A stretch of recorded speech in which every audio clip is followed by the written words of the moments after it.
The Bible has a lot of history in it, and, well, a lot of questions come up about it. How accurate is it? Are there contradictions? What do we do about the gaps and the challenges to our knowledge of biblical history? As you can imagine, and as you, I guess, probably know, this is a very, very big question and an area of great controversy among many different Christians. There are those who are very adamant that every historical detail in the Bible is exactly correct because it's the Bible, it's God's word, blah, blah, blah, blah.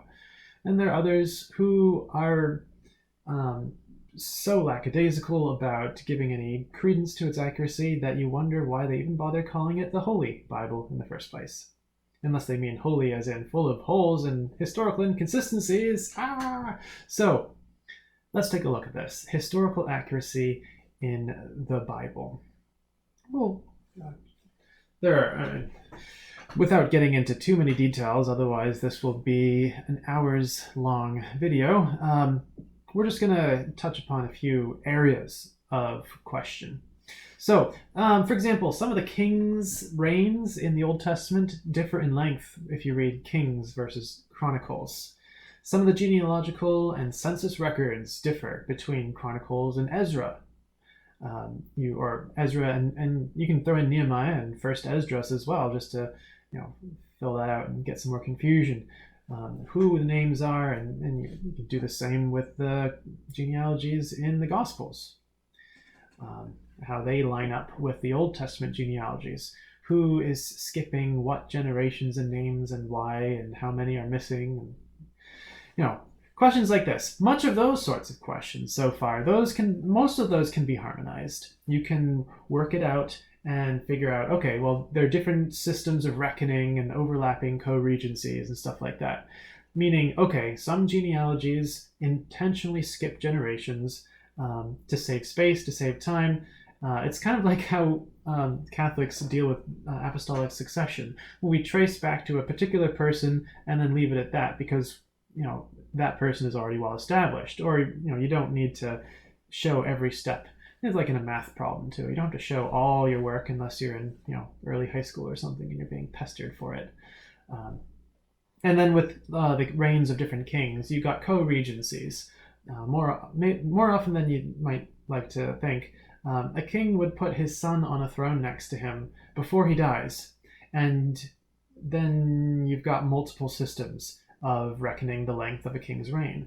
Does the son reign starting from when his father puts him on the throne, or do you start his reign when his father dies? This can give you some very interesting overlap and difficult numbers. You can see that also with King David. He is anointed king of Israel 3 times. Once kind of in private with his family, once when he is anointed king of Judah, at least, and then the 3rd time when the rest of Israel sort of capitulates. So, different parts of the Old Testament will specify he reigned at Hebron these years, he reigned in Jerusalem these years, and sometimes it just David was king for 40 years and leave it at that. So most of those sorts of things can be reconciled if you study it, look at it more closely, and try and work out what is actually going on. There are, however, some more challenging things. You get into the gospel books, the 4 gospels, Matthew, Mark, Luke, and John. And there you will quickly find that the order of events throughout the life and ministry of Jesus is different. The cleansing of the temple is one of the big examples of this. The 3 synoptic gospels have that at the end of his ministry when he arrives in Jerusalem. And the gospel according to St. John puts the cleansing of the temple right up front at the beginning. So does this mean that John has rearranged the chronology, or does that mean Jesus did this thing twice, once at the beginning and once at the end, and no gospel book tells us about both? So there are a number of different things, the teachings and the parables and some of the miracles. The order in which they're presented to have happened differs between the books, so it's not always very clear what the exact chronology should be. And if you zoom in on the Last Supper, that in particular gets really confusing in terms of how Jesus identifies his betrayer, to whom he identifies his betrayer, and when he identifies his betrayer in relation to the other things going on, like the celebration of the Passover becoming the last, or the Lord's Supper, and some of those other teachings and things that happened in that room.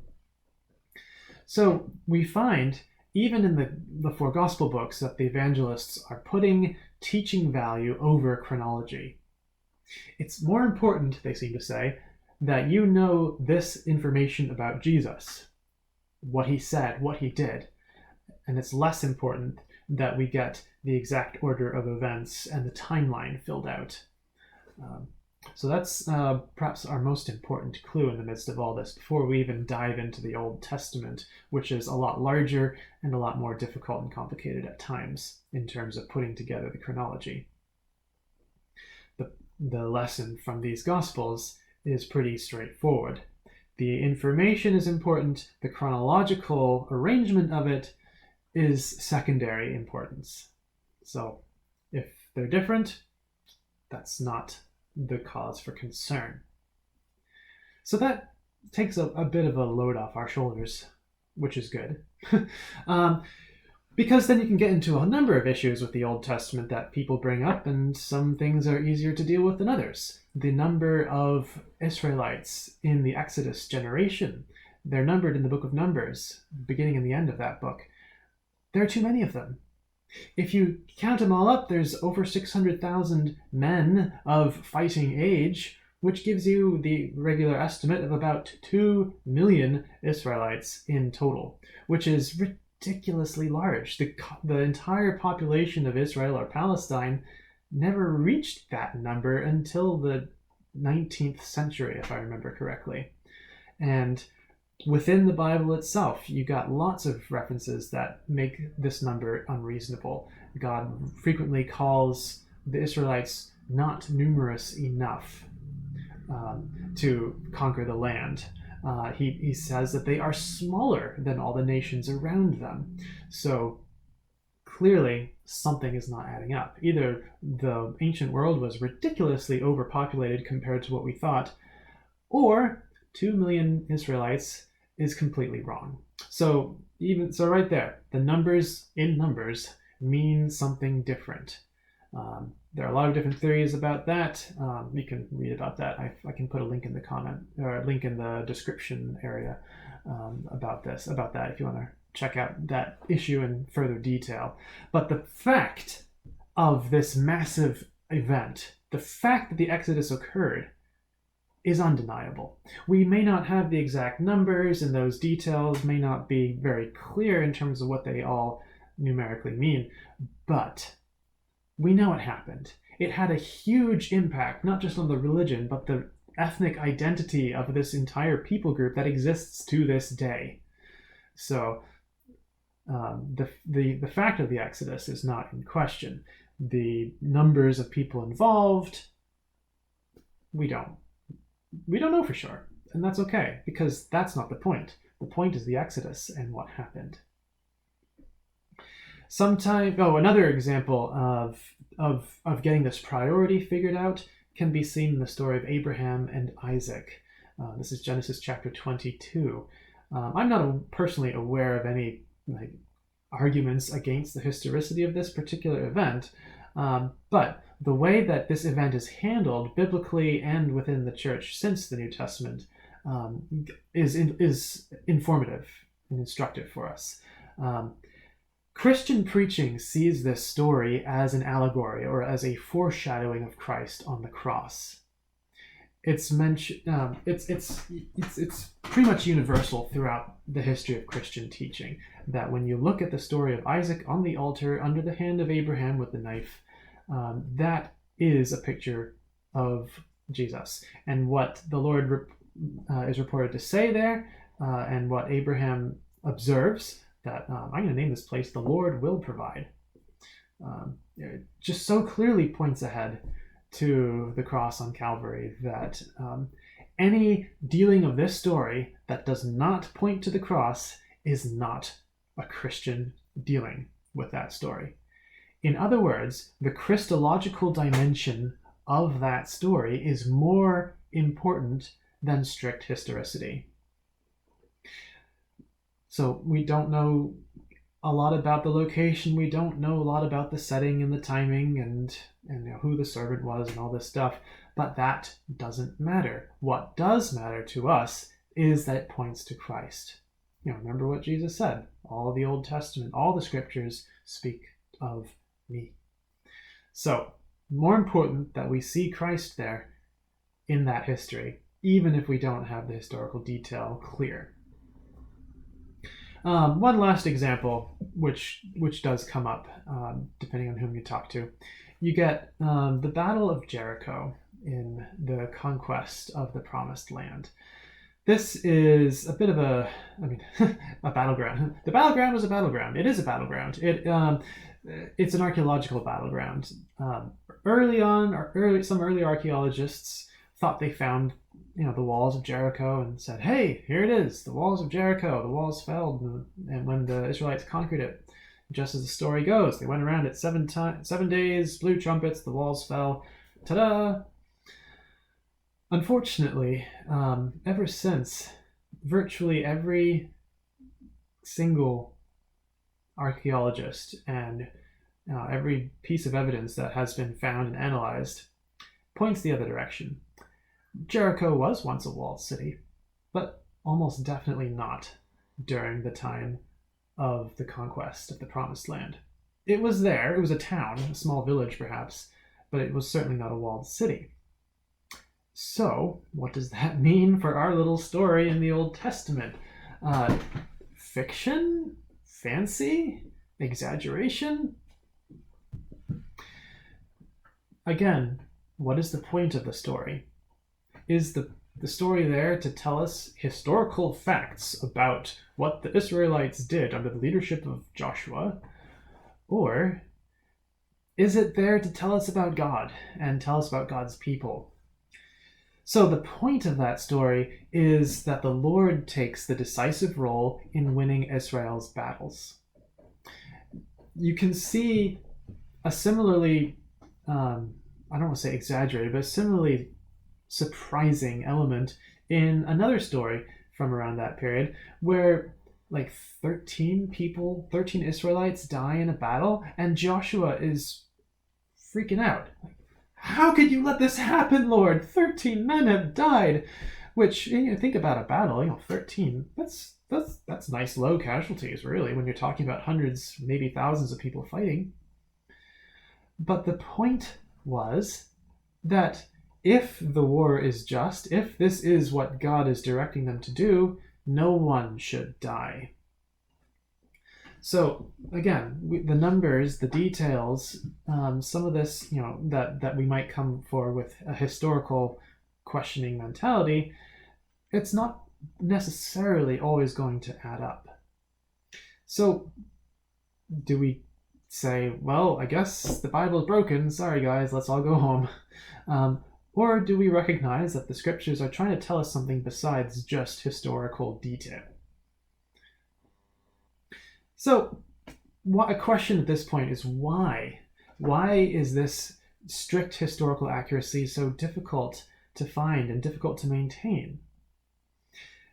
Well, these are religious documents that we're dealing with here.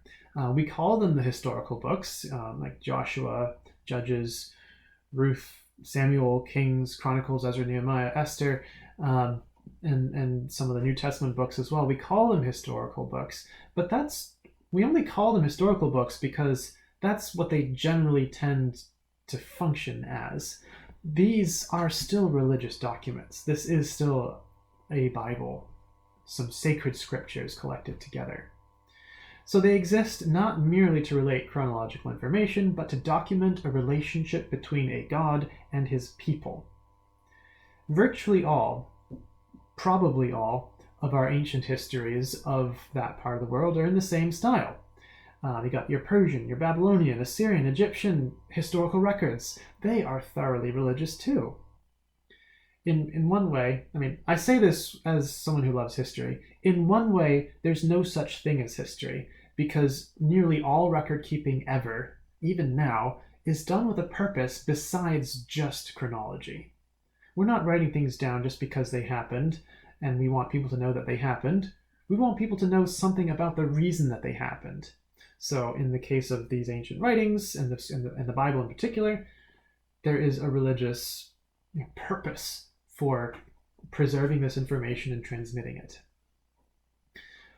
Now, that said, that doesn't mean we rule out the usefulness of all these writings. Just because a people or nation attribute religious import and significance to their historical records, that doesn't mean their documentation is useless to us.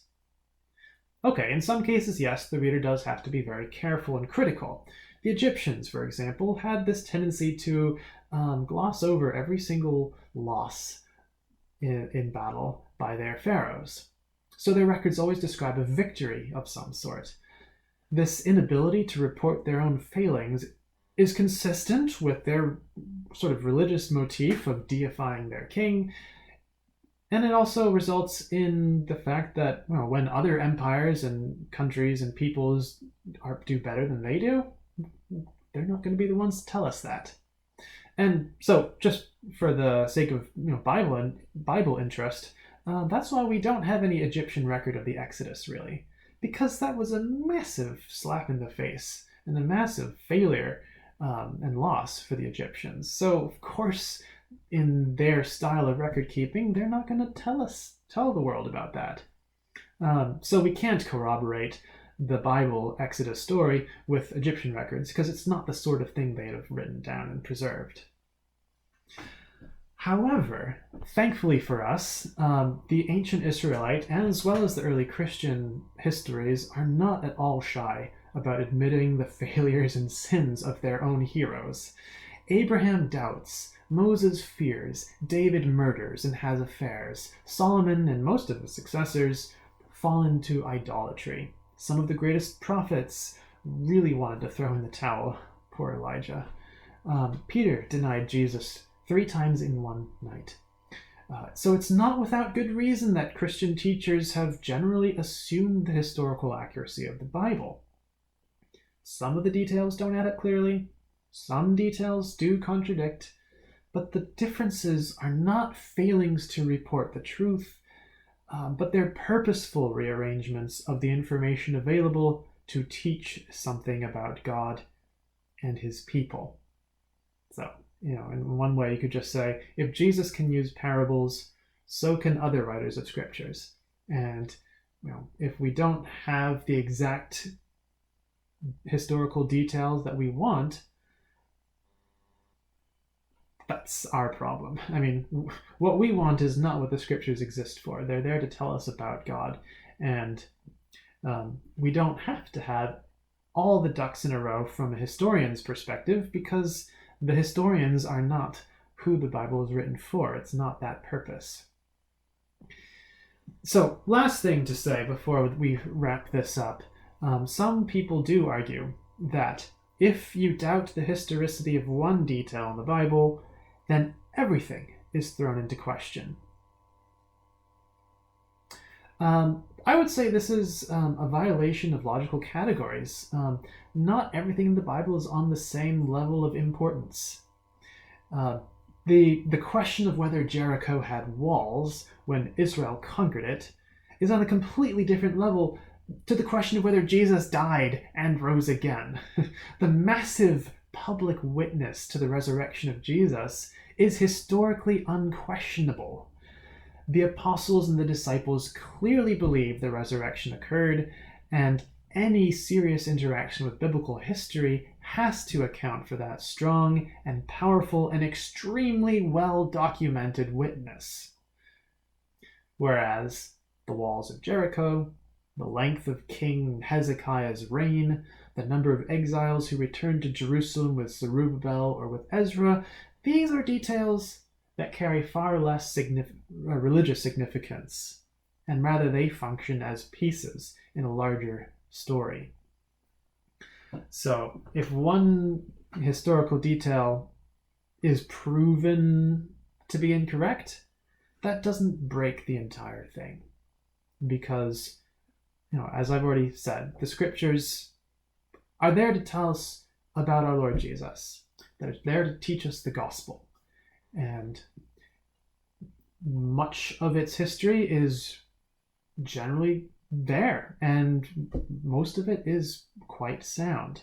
And in fact, the level of detail it gives us about ancient Israel is fantastic compared to most of her neighbors in any other source. So for the most part, we don't have a lot of reason to doubt it.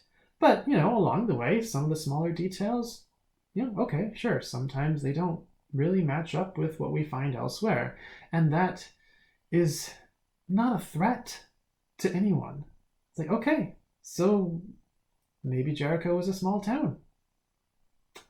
The Israelites still inherited the promised land just as God said, and God still led them just as he promised. And that is the point. So we're here to preach the Bible. We're here to preach Christ.